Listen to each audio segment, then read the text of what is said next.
Guys, malapit na kami matapos. So, dati to guys, maraming basura dahil nung nakarang bagyo, kung ino pong nang alala yung bagyong Christine, baha.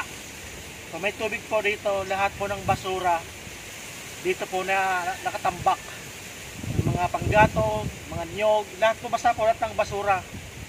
So ngayon po tinanggal na po namin, malinis na po. Yan dito halamang gulay para meron po kaming ahanin sa mga susunod na araw o linggo o buwan. Galing po yan sa sponsor natin na si Manimalu Farms from Canada po yan.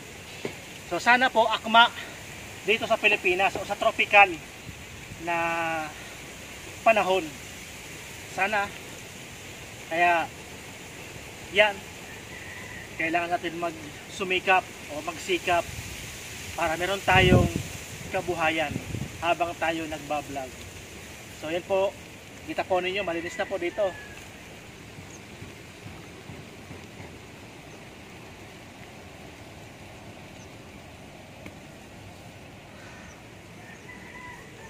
Saka guys, yung mga tanim ko nitong malunggay, wash out po yun na natabunan ng mga basura, yung alokbati, saka yung pong yung mga kamoteng kahoy. Buti na lamang po may mga nabuhay pa rin na mga kamoteng kahoy. Ayan po, may gabi, may nabuhay pa naman na mga kamoteng kahoy.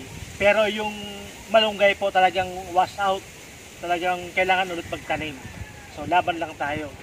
Habang may buhay, may pag-asa. Kaya laban lang.